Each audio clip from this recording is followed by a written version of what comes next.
tem muita coisa acontecendo. O mundo está ficando cada dia mais tenso. Conflitos na fronteira da China com a Índia. Ainda na China, 3 porta-aviões dos Estados Unidos estão rumando para o Mar do Sul da China. E, além disso, tensão entre Estados Unidos e Alemanha, em função da retirada de tropas estadunidenses de território alemão. Quem vai explicar tudo isso para a gente, quem vai trazer os detalhes, é o sociólogo e escritor Legene Mirhan, que participa todas as quartas aqui com a gente. Olá, professor, tudo bom? Tudo bom, Thalita? Prazer em revê-la novamente. Estamos aqui a postos. Sempre um prazer te ter aqui no Bom para Todos, professor. Olha só, vou começar com essa notícia sobre o clima entre China e Índia, porque há notícias de ontem de mortes de indianos e de chineses por conta de confrontos relacionados a violações de fronteiras na região do Himalaia. Esse está sendo tido como o pior conflito entre essas duas potências militares em 53 anos. Então, é para se preocupar com isso que está acontecendo lá na Índia e na China, né, professor? Sem dúvida, Thalita. O clima no mundo ele é de muita tensão. Eu diria assim que a Guerra Fria, que vigorou entre 1947 e 1991, a Guerra Fria era de um mundo que tinha de um lado os Estados Unidos e a União Soviética. Acabou a União Soviética em 91, em tese a Guerra Fria teria acabado. Mas não é verdade. De lá para cá houve muitas guerras quentes, verdadeiras, não só no plano ideológico. E aí alguns autores usam o termo que nós vivemos hoje uma Guerra Fria 2.0. Quem é que fica no outro campo, né? Basicamente não é mais só uma potência, é exatamente a China, que é a maior hoje, e a Rússia, que também pretende e já está ocupando o seu espaço no mundo, vide a situação do Oriente Médio. Se não fosse a Rússia, a Síria teria caído sob a influência dos Estados Unidos, né? Então nós vivemos agora esse conflito na Índia, ele tem uma particularidade, como os outros 2 pontos que nós vamos fazer, por detrás de tudo isso que está acontecendo, há uma política externa dos Estados Unidos, que começou com Obama e reforçou com o Trump, é de contenção da China. Tudo tem que ser feito para segurar a China, porque a China já é a primeira potência econômica, se você computar o PIB pelo chamado poder de paridade de compra. Em PIB per capita, em mais uns 2 ou 3 anos, a China também ultrapassará os Estados Unidos. A China tem hoje 3 trilhões de dólares. 1 trilhão ela aplica em títulos do Tesouro. 1 trilhão ela deixa depositado em bancos suíços, rendendo por ano 0. Banco Suíço não paga nada. Só o fato deles guardarem o seu dinheiro lá, ou o seu ouro, eles não, você não paga nada, mas também não te remunera, né? E ela tem um 3º trilhão que ela está investindo no mundo inteiro, nas chamadas rotas da seda, que passam por dentro da Europa. Isso nós vamos falar no 3º ponto sobre a questão da Alemanha, né? O conflito na Índia, ele acontece, infelizmente, porque o BRICS, que nós já praticamente enfraquecemos o B, né? O Brasil só não saiu dos BRICS porque não ganharia nada saindo, ao contrário, pegaria mal. Mas não faz nada para fortalecer o BRICS desde a eleição e da posse em janeiro do ano passado, desse que se apresenta como presidente da República, né? Agora, o I dos BRICS também está com problema, né? O Narendra Modi, o primeiro-ministro da Índia, eleito em 14, contra o partido do Congresso, que governava a Índia praticamente desde 1947, o Narendra Modi é um homem de direita, né?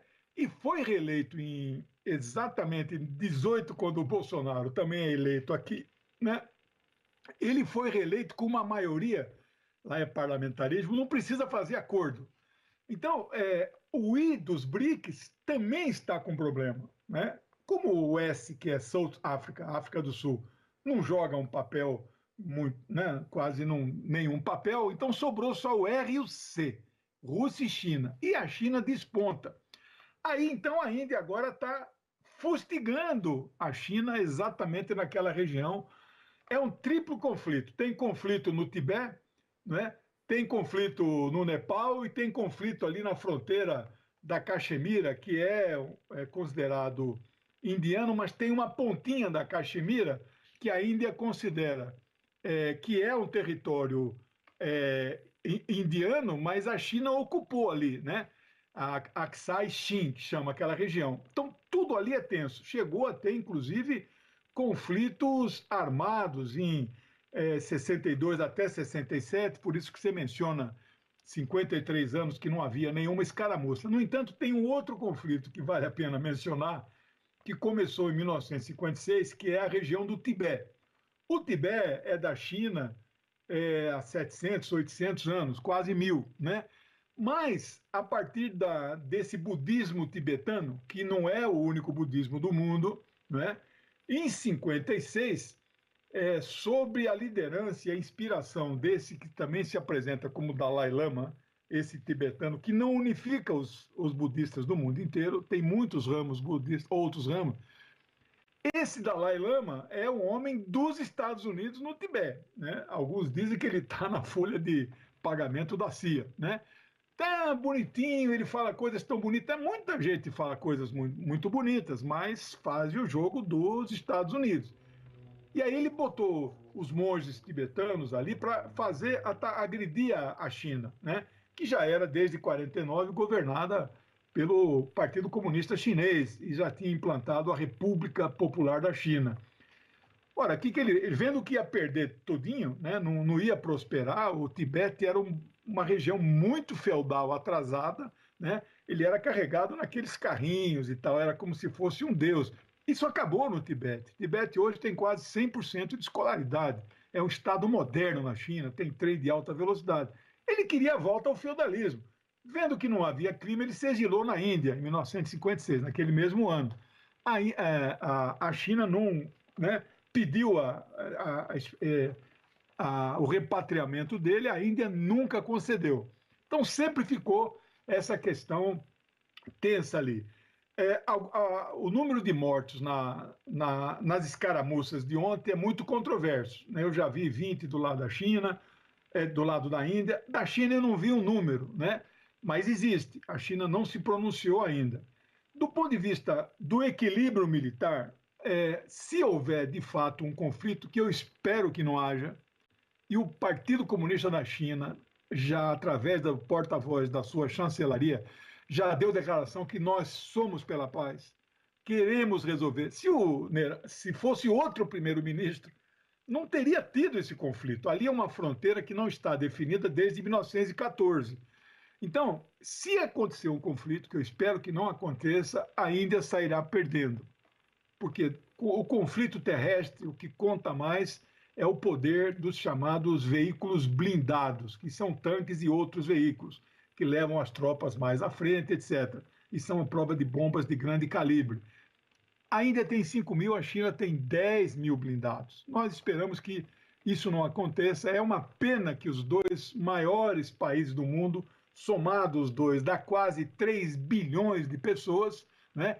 Eles sempre participaram, desde 2006, desse bloco, que não é um bloco econômico, é um bloco político, de articulação, desde 2006, que é o BRICS. Então, eu lamento que, infelizmente, isso esteja acontecendo, né? Mas é fruto desse momento tenso e dessa nova Guerra Fria, quando o MOD faz o jogo dos Estados Unidos, nesse momento, agredindo a China, né? Ali pela parte de cima, que daqui a pouco nós vamos ver a agressão no Mar do Sul da China, né? Exatamente, porque nesse sentido de contenção da China que você traz por parte dos Estados Unidos, nesse momento, 3 porta-aviões dos Estados Unidos estão rumando para o Mar do Sul da China. O que isso significa, professor? Olha, em outros momentos eu diria que significa quase uma guerra, porque nunca aconteceu de 3 porta-aviões dos Estados Unidos andarem lado a lado. Olha, vou só aqui dar uma pequena explicação militar, que a gente, para entender a geopolítica, tem que entender um pouco de... O porta-aviões é o tipo de navio de maior envergadura em operação nos mares do mundo. O clube dos que tem porta-aviões é tão seleto quanto o clube atômico, que domina o ciclo do urânio e já tem bombas, né? Que são 7 ou 8 países. Então, é o mesmo número que tem porta-aviões, né? Tirando os chamado porta-aviões pequenos, né? Abaixo de 70 mil, né? O Egito tem dois, mas não é um porta-aviões. Mas se você fizer uma pesquisa no Google, vai aparecer que o Egito tem dois. Porta-aviões desloca acima de 100 mil toneladas.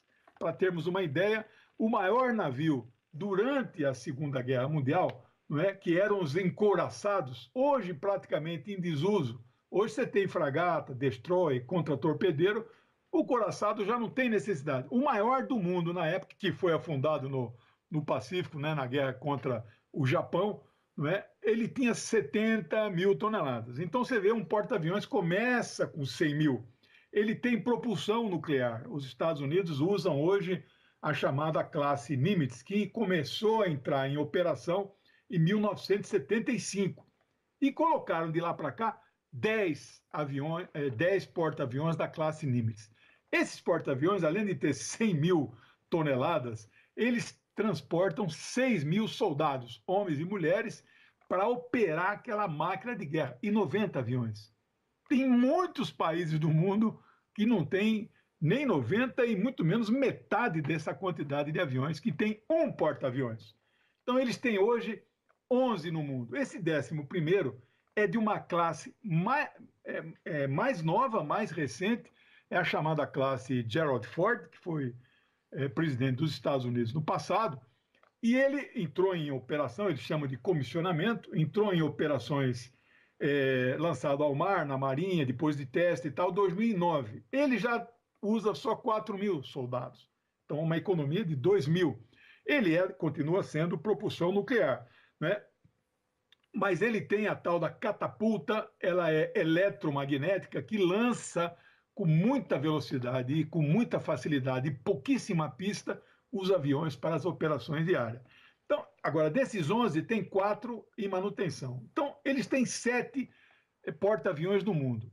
Cada porta-avião vai do lado deles uma série de navios que são de apoio. Por exemplo, eles não precisam abastecer porque nuclear, 50, 60 anos, ele mesmo gera a sua energia.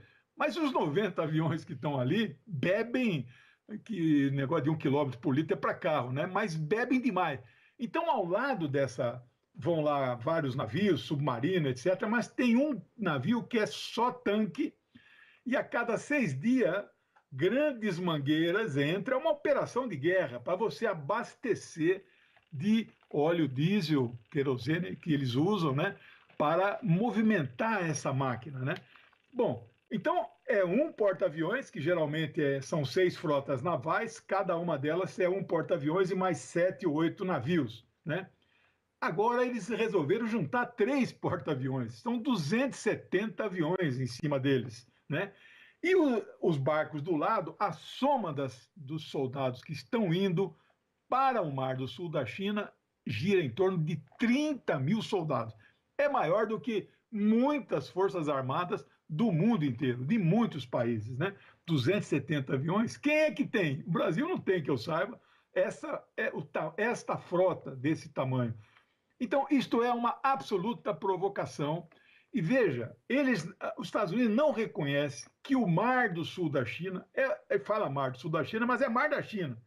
Toda a costa chinesa, né, tem um mar. E cada país tem o seu mar e tem a sua soberania sobre aquele chamado mar territorial. Aqui nós temos no Brasil, lembra, 200 milhas, né?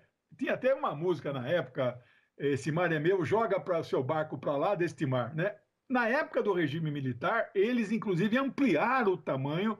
Então, são as águas costeiras de cada país. Os Estados Unidos não aceitam que a China tenha a soberania sobre aquele mar. Por quê? É evidente que tem uma explicação. Ali está uma ilha pequena, mas muito cara do ponto de vista de querida, chamado Taiwan, né, que representou a China entre 1945, quando a ONU surgiu, até 1900 foi um ano depois da Revolução, 49, foi 50 ou 51. Aquela ilhazinha governada por aqueles que perderam a Revolução Chinesa, né, anticomunistas, né, como Chiang Kai-shek, eles fugiram tudo para Taiwan, né? Então aquela ilha representava a China continental, né? Aí depois a ONU botou Taiwan para fora e de lá para cá é a China e tempos depois a China inclusive entrou no Conselho de Segurança com poder de veto. Agora a China é o xodó a Taiwan é o xodó dos Estados Unidos, né? O sonho dos Estados Unidos é Taiwan um dia ocupar, como se fosse possível, uma ilha pequenininha ocupar o continente. Não vai acontecer. O inverso pode ser que aconteça, né? A China não quer briga, não está esperando pacientemente que ela considera Taiwan uma república rebelde. Eles dizem, eles usam um termo, o mesmo país, dois sistemas, né? O Hong Kong não é um sistema de socialismo de mercado, ali é capitalismo puro, né? Sede dos grandes bancos da especulação financeira internacional estão baseados em Hong Kong. E Taiwan também é um sistema capitalista, mas é o mesmo país, fala-se a mesma língua, tem a mesma história, a mesma tradição. A China não aceita a perda de Taiwan como, né, amanhã ou depois vira um país, declara sua independência. Isso não acontecerá, sob pena, se eles radicalizarem, pode sim, nesse caso, ter uma solução de força. Isso que os Estados Unidos temem, inclusive. Estas manobras militares que a China tem feito, aliás, a China lançou o segundo porta-aviões, agora em dezembro, o Shandong, né? E o Liu Aoning já existia já há alguns anos. E o terceiro, ano que vem, deve ir para o mar. E tem 4 mais em construções. A China, então, está planejando fechar a década lá por 28 com 7 porta-aviões. França tem um, Inglaterra tem um, a Índia tem um, o Brasil não tem nenhum, tinha o Minas Gerais e foi vendido como sucata, coitado. Era da Segunda Guerra e o Brasil não conseguiu dar manutenção. Então o clima é tenso, né? A China está considerando uma provocação. Nunca na história dos porta-aviões 3 caminharam lado a lado. Tudo que eu pude pesquisar, o máximo são 2. Nesse exato momento tem 2 lá no Golfo Pérsico, é a quinta frota, tem um segundo de apoio, né? Agora, 3 é absolutamente uma provocação e penso que a China não vai aceitar esse tipo de coisa, né?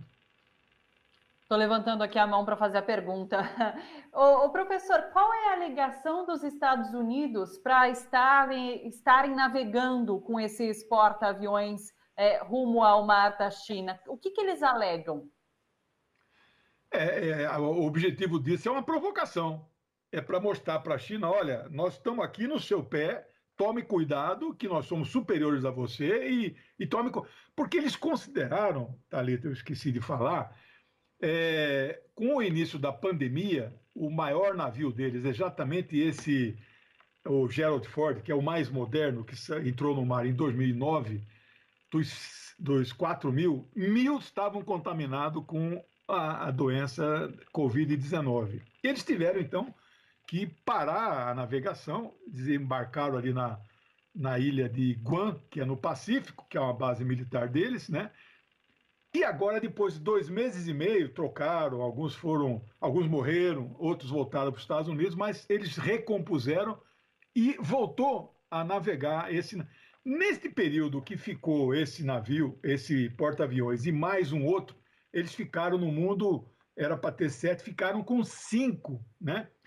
A China, com seus 2, navegou ostensivamente no mar e chegou perto ali de Taiwan, que é terra dela, que é terra chinesa. Eles têm direito de, se eles quiserem ancorar em Taiwan, pode, mas não vai acontecer, porque dá uma guerra. Os Estados Unidos consideraram essa atitude da China, nesse período que eles estavam recolhidos lá, contaminados, consideraram uma provocação. Agora, então, eles estão devolvendo a provocação.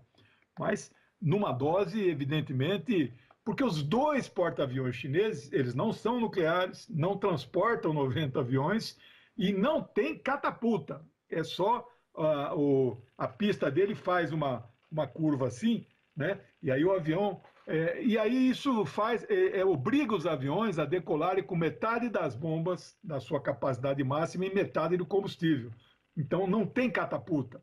O que vai entrar ano que vem em operações, esse tem catapulta. Então, esses 3 aviões, assim, olha, a China, se houvesse um conflito, não, como a gente diz aí na várzea, na periferia, não dá nem pro cheiro, infelizmente, né? Puxa, passei a entender muito mais sobre esse universo bélico. Agora vamos para uma última tensão que também tem a ver com os Estados Unidos, mas agora em relação à Alemanha. Os Estados Unidos está retirando tropas estadunidenses de território alemão. Explica para a gente, professor. Todo mundo sabe que terminado a Segunda Guerra Mundial, bom, a Alemanha sofreu um golpe em 18, terminou a Primeira Guerra, em 19 teve o Tratado de Versalhes. Eles impuseram tantas sanções à Alemanha, perdeu o território, tiveram que indenizar, etc., etc., que os historiadores falam que ali começou a Segunda Guerra. Aquele sentimento do povo alemão, né? Eles não aceitaram a orientação do visionário idealista Woodrow Wilson, presidente dos Estados Unidos. Ele mandou lá 14 pontos. E o título do documento dele era uma guerra sem vencedores, né? Uma vitória sem vencedores, né? Então ele era contra impor isso, mas eles acataram só 4, os outros 10 eles rechaçaram. Bom, e acabou a Segunda Guerra, né? 45, a Alemanha sofreu mais punições, o exército alemão foi desmantelado, né? Ele não podia, né? Hoje eles têm umas grandes forças armadas, aérea, marinha, é muito poderoso. Mas a Alemanha está dividida. A Alemanha é um país ocupado militarmente. Quando aconteceu, e nós vimos aqui aquela diferença das datas, né? 8 de maio, 9 de maio, dia da vitória, etc., são datas diferentes, né? Nós vimos que, então, a rendição da Alemanha implicou a sua divisão entre 4 potências. A França ficou com um pedaço, a Inglaterra com um pedaço, os Estados Unidos com um pedaço e a União Soviética com um pedaço. A cidade de Berlim, particularmente, era metade dos Estados Unidos e metade da União Soviética. Aí, a partir acho que foi 62, 64, eles construíram o muro, que caiu em novembro de 89, né? E 2 anos depois desapareceria todos os países do leste europeu. Então a Alemanha tem milhares, centenas de mil. Só os Estados Unidos tinham 55 mil, mas tem tropas inglesas, francesas, de vários países e tropas da OTAN. A OTAN é uma organização militar plurinacional, né? Ela tinha, quando foi da sua fundação, 1947, 48, ela tinha 18, 20 países. Hoje tem 30. A OTAN aceita como membro, está discutindo se a Colômbia entra ou não na OTAN. A OTAN mudou seus estatutos em 2010, que ela não faria só operações militares no território da Organização do Atlântico Norte. Atlântico Norte é a costa ali, né, da Europa. Não, ela mudou o estatuto, ela pode fazer operações militares em qualquer lugar do mundo. Tanto que em 2011 destruiu a Líbia. Não foi a ONU, não foi a Força Aérea dos Estados Unidos, foi a Força Aérea da OTAN. Então, a OTAN, basicamente, a sede da OTAN é na Alemanha. Então, a OTAN, a Alemanha, a sede mundial do Centro Operacional de Controles por Drone. Por que eu estou fazendo esse sinal aqui, né? Porque o operador do drone, o drone está a 15 mil quilômetros longe, lá em cima do Afeganistão vai atirar, né? É como um videogame, ele vai atirar num grupo lá guerrilheiro, etc. e tal, e mata todo mundo. Esse centro operacional, não que todos estão ali, tem, claro, os Estados Unidos tem vários. O maior centro operacional de drones fora dos Estados Unidos fica na Alemanha. A maior base aérea dos Estados Unidos, e só eles é que pousam lá, os aviões deles exclusivos, aviões especializados de última geração, fica na Alemanha. Bom, aí, de repente, o Trump fala assim, nós vamos retirar, nós vamos chegar a 25 mil soldados só. Tinha até outro dia 55 mil, hoje tem 34. Eles vão retirar entre 9 e 10 mil soldados, a Angela Merkel chiou. Não que isso vá desproteger a Alemanha. A Alemanha é toda ocupada, ela tem as forças dela, tem a da OTAN, tem a da Inglaterra, tem a da França, e vai ficar com 25 mil dos Estados Unidos. Então não é esse o problema. O problema é que a Alemanha andou fazendo acordos com a China para a Rota da Seda que vai passar ali por dentro da Europa, né? Isso está gerando uma ciumeira. Os Estados Unidos não perceberam, não caiu a ficha ainda, que eles não são mais a única potência, são a maior potência, mas não mais a única. Eles estão sendo contestados. O mundo transita, nós já vimos aqui, da unipolaridade para a multipolaridade. Não consolidou a multipolaridade ainda. Eles são muito fortes, a moeda universal ainda é o dólar, né? Mas eles estão decadentes, eles já não conseguem mais impor a sua vontade no mundo, né? Eles vão começar a punir, para você ter uma ideia, Thalita, empresas alemãs que negociam com a China. Eles sancionam, eles impõem barreiras, então é uma situação tensa, o que mostra as contradições que nós chamamos de interimperialistas. Ou seja, eles são imperialistas, a Alemanha, a França, a Inglaterra, Estados Unidos, todos são imperialistas, mas tem contradições entre eles. E a Alemanha, nesse momento, está querendo usufruir de alguns benefícios destes $1 trilhão que a China pretende investir no mundo inteiro, né? Professor, adoro suas aulas aqui no Bom para Todos e sei que quem nos acompanha também adora, porque a gente recebe um monte de comentários te elogiando logo depois. Professor, agradeço imensamente, te espero na semana que vem, na quarta-feira, então. Beijo grande. Beijão, tchau, tudo de bom, obrigado.